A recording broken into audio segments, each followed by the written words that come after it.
No questions? All right. Going back to Saturday, what changed for you guys defensively after kind of those first 2 drives of the game? Yeah, first 2 drives not very good. I thought we didn't match what they were bringing. After that, I think we played with a lot more just intensity, desperation, kind of playing, and I can't say that we changed our scheme and did a whole bunch of different things. We made a few adjustments according to kind of what we were seeing. I think those things helped, but most of it was, if you watch film of our first 2 series and watch film of series 3 through, really till the end, we were a different kind of team, and really probably some of the best overall defense that we played all year versus anybody, all things told. And after that success for most of the game, just what do you think went wrong on those 3-way pass plays? No, it could be a lot of stuff. I think it was, I wish I would have had a call or 2 back of those 3, but I don't know if I put us in the best spot, but quite honestly, we didn't execute anything well in those 3 plays, and they certainly took advantage of it. The last play that on the long completion, that's as much as a good throw and catch is not necessarily poor defense, but we kind of left ourselves the door open on the first 2 plays of that. And again, we got to execute what we're doing better. And quite honestly, I think I wish I maybe would have called something a little bit different too. But that's the way it goes, and that's really unfortunate because that obviously the goal is winning, and we really fought hard uphill the whole game and scratched and clawed and got ourselves back in it with some gritty offense and some same thing on defense, and to just kind of have it go away in about 20 seconds, that's kind of a punch in the gut. But we as always got to take the good with the bad, and we gotta learn how we can be better next time. But also there's lots of good stuff we can take out of that win and apply it going forward too. Lance mentioned OJ and Marvin as 2 guys that showed up to him. Can you walk us through kind of just their last few weeks and where you feel like they're showing up? Yeah, I think OJ's for his best game maybe ever here. Just all things told, when you put together his tackling, his around the ball, I think he had a couple pass breakups along with the interception, and he's kind of been in some positions earlier this year where he might have not completed a tackle or had an interception that went through his hands, and so that's good that he's finally he put it all together. And again, I told him that. I said I think that was your best game best game since I've been here. So I think he really knows what's going on. He's really taken a step that way. He's starting to kind of come out of his shell a little bit. I watched him at practice today, and he's coaching up one of the younger guys after a play, and I'm just thinking to myself, that's okay. All right, we're making some progress there, good progress. And Marv's been a really steady player all year long. He consistently probably grades out as high as anybody in the secondary. He's been tackling well. He doesn't really miss a whole lot. He makes the plays that he should make.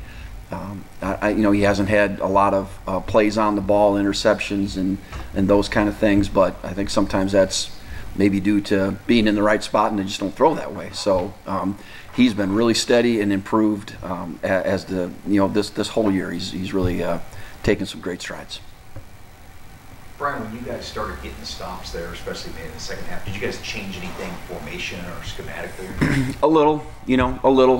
Just trying to, okay, what's hurting us? What can we do? And so we did a few things that I think were really helpful. But more than anything else is our guys started to play harder and better, if I can just say it that way, right? And quite honestly, I think a lot of it has to do with we're on shaky ground there. A quarterback gets hurt, and the young kid comes in, and he was really like an inspiration to me, and I think he was an inspiration to our players. That hey man, this guy he's really sucking it up, and he's holding his own, and we're staying in the game, and we're battling, and if he can do it, I think we can do it. So I do think talking to a couple of our players, that was pretty inspiring, to have him come in there and do that. So that, I think all those things pointed together. But we're a defense that we just can't go roll it out there and think this is just going to happen. We got to be man, we got to be on point and we got to be firing. And I'm disappointed it took to the third series for it to really start firing, but it did. And again, we were able to stay in the game. So that from that standpoint, there's some satisfaction in that too. Kansas State's second in scoring defense or scoring offense. What are the challenges they give you? Well, there's a lot of them. There's only been 2 teams that have kept them under 30 points all year, and those games they've lost. So they're very experienced, really everywhere. Their offensive line. I don't know how many.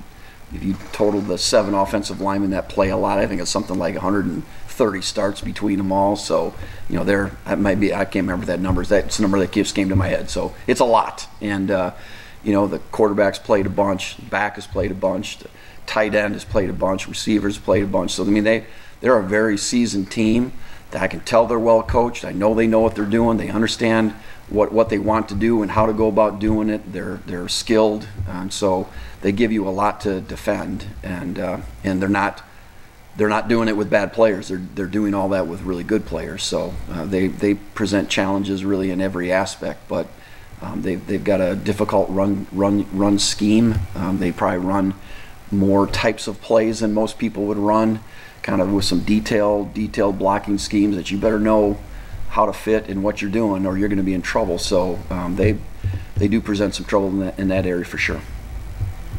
There's probably nobody who sees Cold Ballard more than you in practice before the game. Was there ever a moment along the way where you were like, I can't believe this kid's a true freshman walk-on? Yeah. Well, like when he was like on scout team and stuff like that. No, I kind of knew who he was, and he does. He's capable. He makes some good throws and do some stuff, and and so he would do some things, and you go, hey, that's pretty good. But really to foresee that he was going to be in that situation and really, to me, do that well with that kind of poise and just toughness and grit, and I said that was pretty cool. I think that's one of those neat things about that you get to witness once in a while, and so I don't know what it's going to be this week. That's somebody else's business, but if he goes out there, he'll compete, and then it gives you hope, right? So, but yeah, he's good arm. He's got a good arm, and he's got some moxie to him, and so you can see that when he's running around on scout team just as well. Anything else for Coach Borland? Hey, Coach, your run defense has really limited explosives the last 2 weeks. I think 11-yard rush by both teams just once.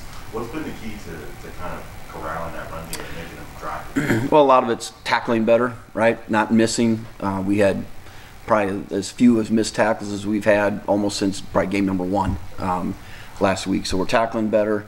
Obviously, it's the intensity at which you can get to plays, and but I think we're also doing a pretty good job of fitting plays up pretty well. And some of those long plays early are, there's supposed to be a guy in this gap right here, and he was out there, right, and the ball just goes through it, and there it is, right. So we haven't really had a whole lot of that lately. We've been doing a pretty good job, and I think of fitting things up, playing with great intensity, and getting a guy on the ground the first time. So I think those 3 things all contribute to that.